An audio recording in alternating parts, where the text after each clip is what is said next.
Welcome to Regression Part II. In this video, we're going to explore the regression line a bit further and assess just how good of a fit it might be. So in the last class, we discussed what regression is, and we also looked at how to calculate regression using least squared methods. This is the formula for the slope, and this is the formula for the intercept.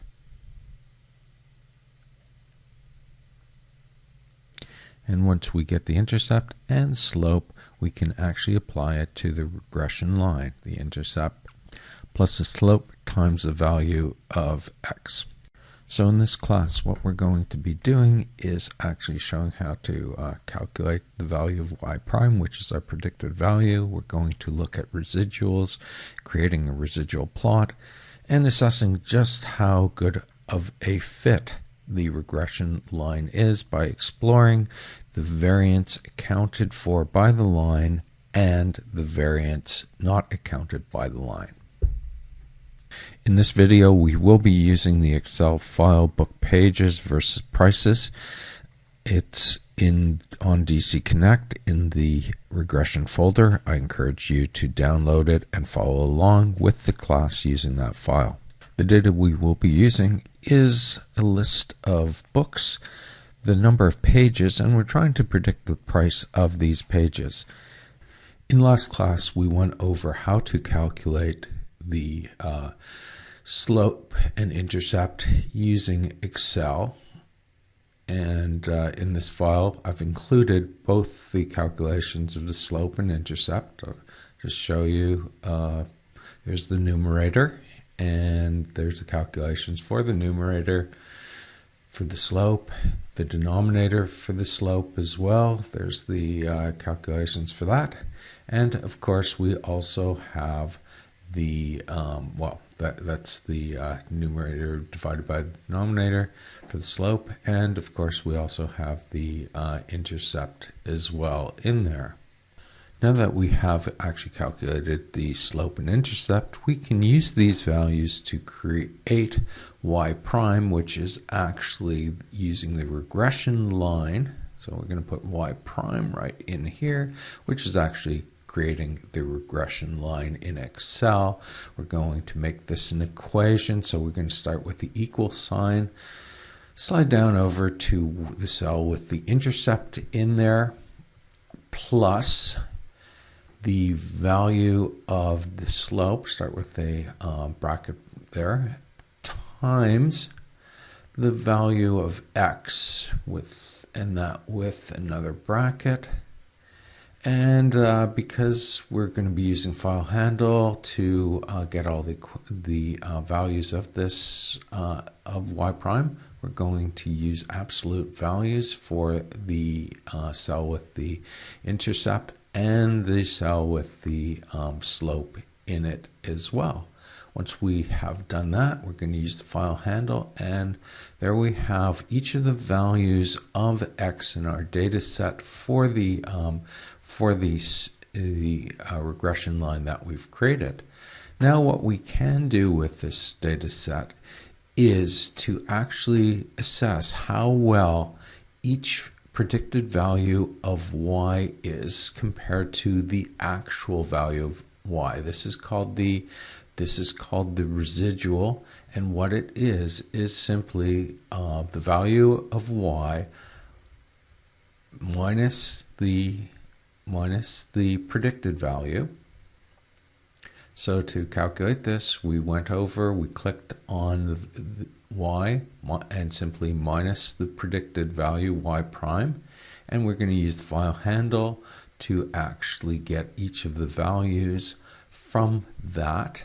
So what you should see by calculating the residual are cases where there is a particularly good fit of the predicted value to the actually observed value of y, such as business management, and situations like fundamental of jazz and history of intro to history, where the regression line is not a particularly good fit.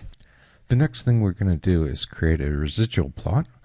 To do this, we'll highlight the values of the residuals, and we will also go over and highlight the values of X, the pages.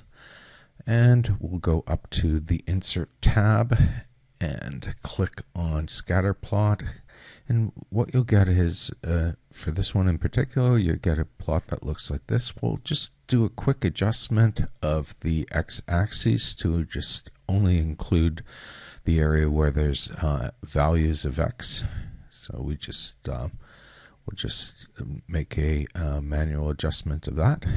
And this is the pattern that we get from this. We might just change the name of this title here to Residual Plot, just so that we distinguish from the plot that we created earlier. So the reason you create a residual plot is to make sure that the residuals don't have any specific pattern deviating from the 0 point. You're looking for just a random variation from the from that line. And to demonstrate how you can actually, or what you might be looking for, is we're going to do a quick manipulation of the data set here. We're going to change some values of X, the price, or no, that's the Y variable, I'm sorry, the Y variable of price, and just to see how we can get, or what to look for in shapes of residual patterns here. By changing one value, that value to 225, we start getting a wedge-shaped pattern. So what you see is at low values of the of pages are closer to the line than higher values of the pages. And that's an indication that there's something different going on in the data, and you might want to explore your data set a little bit more, because you're getting a better fit at lower values than the higher values. So looking for these patterns is the reason we're creating the residual plot. So what residuals are, basically, is the variance from the fitted line. And like all measures of variance that we've looked at in the past in this course, if you sum up the deviations from the line, they actually sum up to 0. So if we want this to be used as a measure of variance, we would have to do what we've done in the past, and that would be to square these each value. So we can do this in Excel, take the value of the residual and square it, and we can just take that file handle and slide it right down, and we get the square deviation. Oops, we've got a few more decimal places than we actually need here, so let's remove them. We'll go to, say, 3 decimal places, or 2 decimal places. No, let's change that to 3 decimal places here. Okay, and we'll just fix up this column right here. Now, so this squared deviation, which we'll put the squared notation for the squared deviation right up here, so that we know what we're doing, is going to be is a measure of the variance from the each individual score to the of y to the fitted line, and this is the value that we get for that. So that's one source of variance that comes from the regression line. Now we can actually, and we'll just call that the sum squared error, because that's the deviation from what we're predicting the values of y to be. Now what we can do is actually create another source, or break down another source of variance from this in this analysis, and that would be the variance accounted for by the actual line, fitted line. And what we're going to be doing here is taking the deviation from the predicted value, that's y prime, from the mean. and we've got the mean calculated below here, and we put that value into Excel, and we'll use the file handle to populate all the values there, and when we sum this up, it will sum up to 0. So that's not useful unless we actually square the values, which we'll do right now. There's their notation. We'll just do a quick adjustment to make this a superscript. Great. And then we'll put the equation right, or the function equation, I should say, right in here. Take the value of the deviation, square it, take the file handle. We're going to get another huge set of decimal places. We'll just make a quick adjustment to that. Turn it into 3 decimal places, and when we actually, then we'll sum up those values, and this is what we'll call the sum squared R for regression. We can also calculate total variance, which is the same formula that we used earlier on in the course during dispersion, taking the value of the variable, subtracting it from the mean, and doing this for each of the values in the data set. And when we do that, we use the file handle, bring it down. Of course, when you sum this up, it will sum to 0. So once again, we will be squaring each of the deviations from the mean, which will give us the value of the sum squared total variation of y, which is exactly the same formula that we used for variance earlier on in the course. So what we have done has been, we have broken down the various sources of variance associated with y, the part that's associated with the line, the part that's associated with the error, and now we have calculated the total variance associated with y, which we will be calling SST, or for the total sum square of y. So we're going to be using these sources of variance to assess just how good of a fit the line is at describing the data.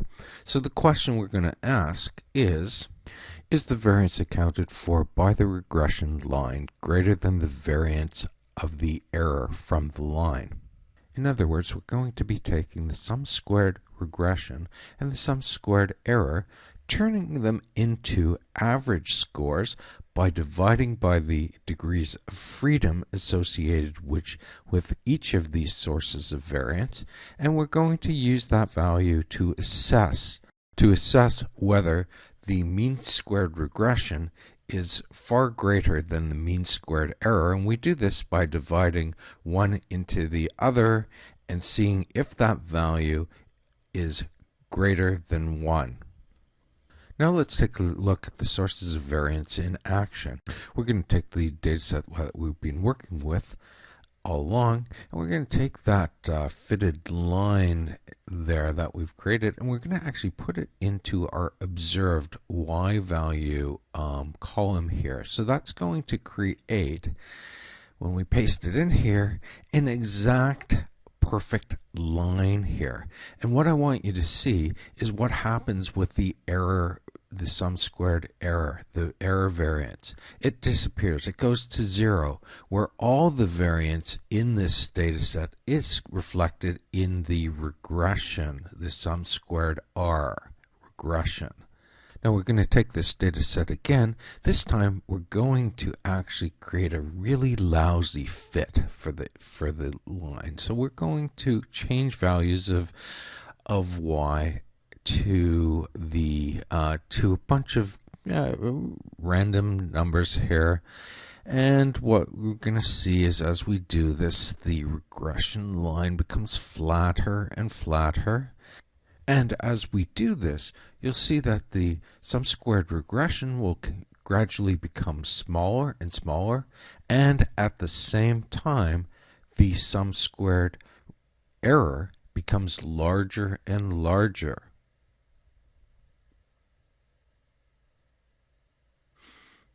Awesome.